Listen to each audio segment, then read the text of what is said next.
Halo semua, hari ini kita akan sama-sama belajar materi IPA kelas 7 kurikulum merdeka yang bertemakan ekologi dan keanekaragaman hayati Indonesia dengan model pembelajaran problem based learning.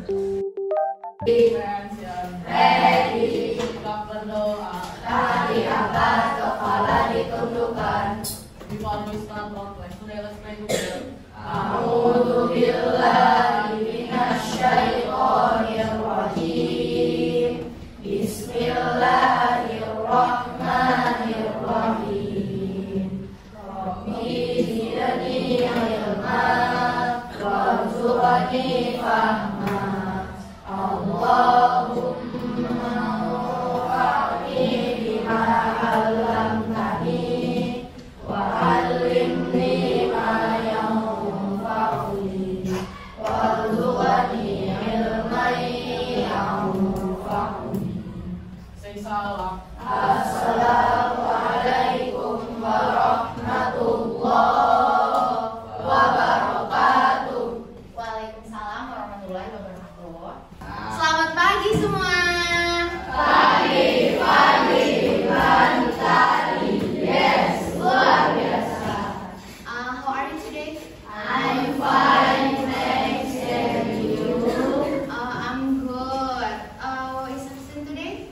Satria. Satria. Kenapa Satria? Tahu. Ada salah satu nikmat yang harus kita syukuri ya. Nikmat itu diberikan gratis sama Allah. Artinya nikmat apa? Nikmat sehat, nikmat sehat ya. Allah tuh banyak banget ngasih kita hal-hal yang selama ini kita nggak sadar kalau itu penting, tapi sebenarnya itu penting banget. Tahu nggak apa?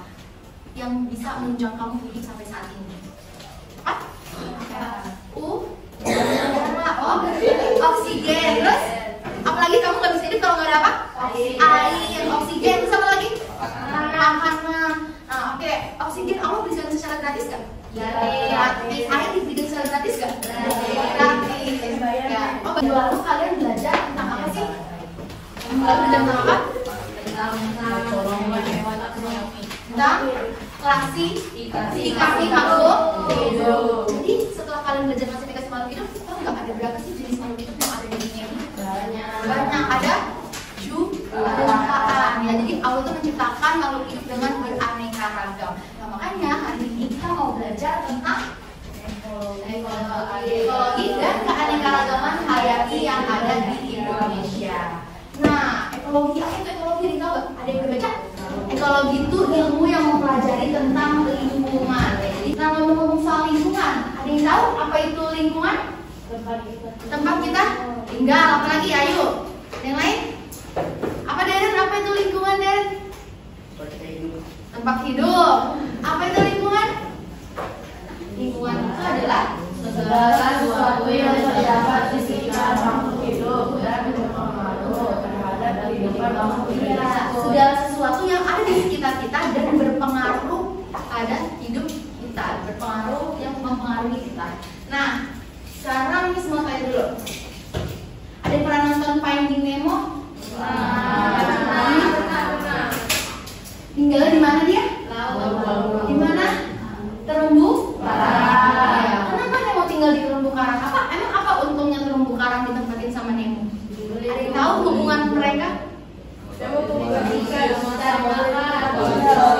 Oke, hubungan antara terumbu karang sama Nemo. Terumbu karang kalau ditempatin sama Nemo, keuntungannya apa?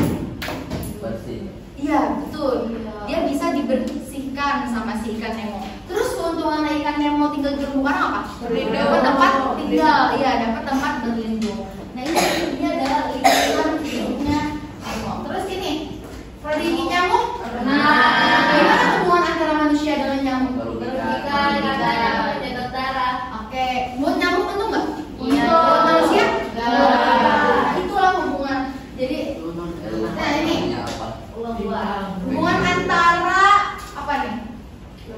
Lebah dan bunga. Apa hubungannya?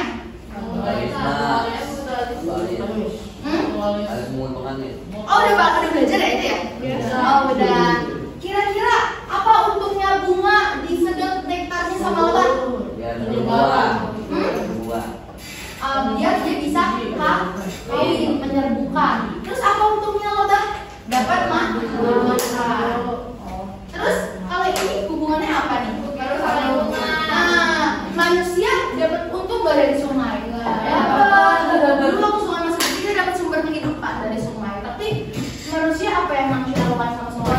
Dia buang sampah, dia jadi rusak sungainya. Nah, terus ini bunga anggrek. Boleh bunga anggrek. Hidupnya gimana sih bunga anggrek itu? Numpang di tanaman lain. Kira-kira hubungannya menguntungkan atau merugikan? Untung apa merugi? Kalau anggreknya untung apa merugi? Kalau pohonnya? Gak untung, gak rugi, gak masalah dia di dalam. Nah itulah hubungan-hubungan antar makhluk hidup yang ada di lingkungan. Nah jadi tujuan pembelajaran kita hari ini ya, setelah kalian belajar ini, kalian akan bisa menganalisis pengaruh lingkungan terhadap makhluk hidup, mengidentifikasi komponen lingkungan biotik dan abiotik beserta peranannya, dan menjelaskan tingkatan ekosistem. Nah, oke. Sebelumnya Miss mau kasih lihat kalian video ya tentang komponen-komponen apa aja sih yang ada di lingkungan kita. Ya kalian itu hidup sebagai makhluk hidup itu kalian nggak hidup sendiri, tapi kalian hidup bersama lingkungan kalian. Makanya kalian perlu belajar tentang lingkungan. Nah, silakan videonya disimak dan dicatat bagian-bagian yang penting. Nanti Miss akan tanyakan. Sistem organisasi kehidupan, sahabat selanjutnya akan mempelajari materi tentang interaksi makhluk hidup dengan lingkungannya. Dan Indonesia memiliki kekayaan alam yang luar biasa. Tentunya kita semua harus bisa menjaga lingkungan di kelas pertama. Dan nantinya setelah sahabat mempelajari materi ini, sahabat bisa lebih menjaga dan mencintai lingkungan di sekitar kita. Yuk simak video berikut ini. Hanya baik lingkungan yang berupa makhluk hidup maupun benda-benda tak hidup membentuk suatu hubungan timbal balik yang rumit dan kompleks. Makhluk hidup dengan lingkungannya yang saling berhubungan di alam biasa disebut dengan ekosistem. Nah, dari sini saja kalian sudah menemukan istilah lingkungan. Tadi kalian sudah belajar tentang komponen-komponen apa aja yang terdapat di lingkungan. Nah, selanjutnya di sini ada istilah yang namanya ekosistem. Apa itu ekosistem? Soal sistem hubungan yang terbentuk antara makhluk hidup dengan lingkungannya.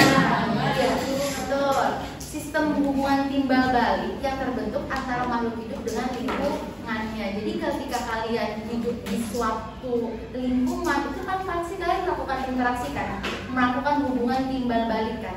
Nah, itu namanya adalah ekosistem. Ilmu yang mempelajari ekosistem itu namanya ekologi.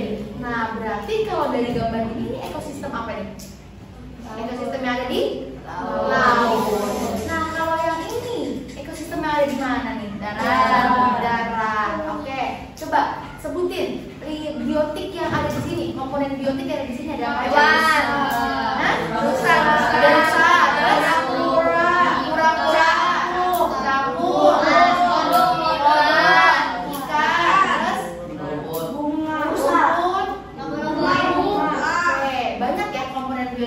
kalau komponen abiotiknya ada apa? Sinar matahari, air,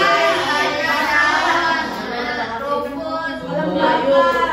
Oke, berarti udah paham ya. Oke, ini kan lingkungan, ini kan ekosistem yang ada di danau ya, Nah, terus gimana kalau ekosistem yang ada di sekolah? Nah, hari ini baru kalian silahkan nanti yang udah dijelasin isi komponen-komponen ekosistem yang ada di sekolah.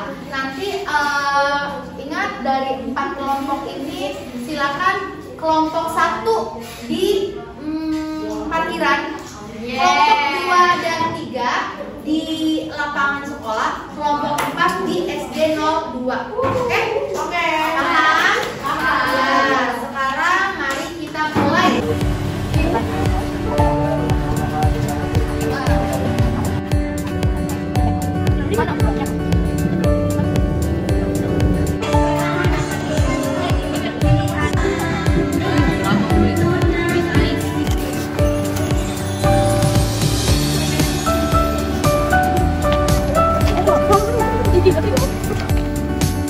Masa Vika doang? Ini shoot nih. Tadi ada lebah.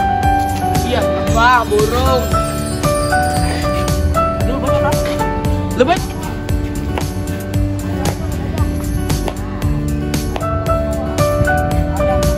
Ayam. Di mana? Oh, itu ayam. Jangan keluar luar. Oh, itu ayam bro. Ayam. Tunggu. Assalamualaikum warahmatullahi wabarakatuh. Kami dari anggota kelompok 2 yang berjumlah 5 orang, ada Gatan, Deren, Ramasya, Sabwa, Brilian ingin mempresentasikan tentang komponen makhluk hidup yang ada di lapangan. Komponen makhluk hidup biotik di lapangan ada pohon belimbing sebagai produsen, laba-laba sebagai konsumen, pohon nangka sebagai produsen, manusia konsumen, pohon jambu produsen, semut konsumen dan dekomposer, putri malu produsen, bunglon konsumen. Dan komponen abiotiknya ada cahaya matahari sebagai tanaman, udara, bernafas, tanah, tanaman, air, minum. Sekian dari kelompok 2. Wassalamualaikum warahmatullahi wabarakatuh. Assalamualaikum warahmatullahi wabarakatuh. Kami dari kelompok 1, anggota kami ada 5, ada Hisyam, Zaifa, Alia, Ayu, Audi. Hasil pengamatan jenis komponen biotik. 1. Ada Hawa, produsen. Asoka, jumlahnya ada 4, produsen. Pucuk merah, jumlahnya ada 3, produsen. Jamur ada 1, dekomposer. Ada pasatpam 1, konsumen. Ada serikaya, jumlahnya ada 2, produsen. Ada bougainville, jumlahnya ada 1, produsen. Jenis komponen abiotik. Sepeda. Oke, kalian tadi sudah melakukan observasi yang ada di lingkungan sekolah. Ada yang di parkiran, ada di lapangan, ada juga yang di SD 02. Oke, berdasarkan hasil pengamatan kalian tadi nemu apa aja? Konsumennya nemu apa? Manusia. Apa lagi? Hewannya apa aja tadi? Bunglon. Terus? Oke, kalau hewan-hewanan dan manusia termasuk apa peranannya?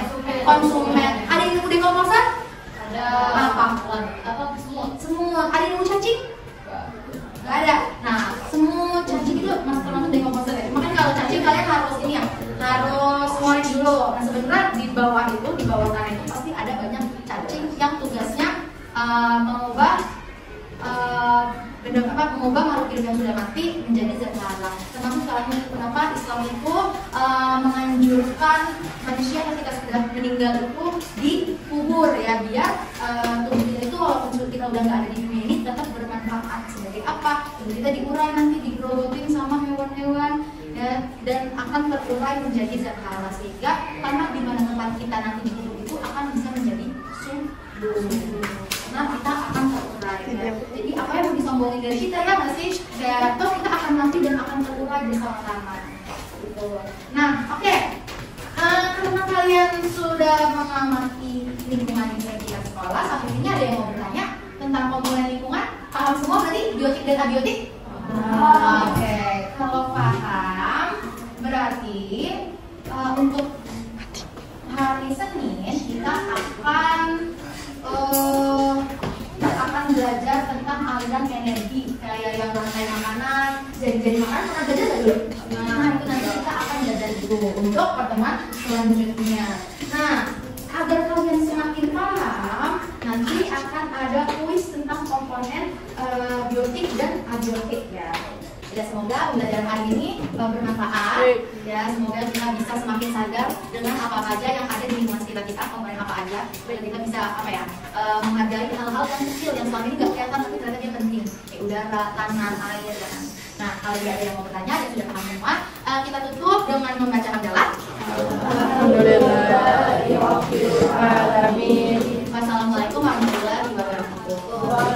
Begitulah rangkaian pembelajaran kita pada hari ini. Thanks for your attention. Jangan lupa like, comment, and subscribe. See you on next my video.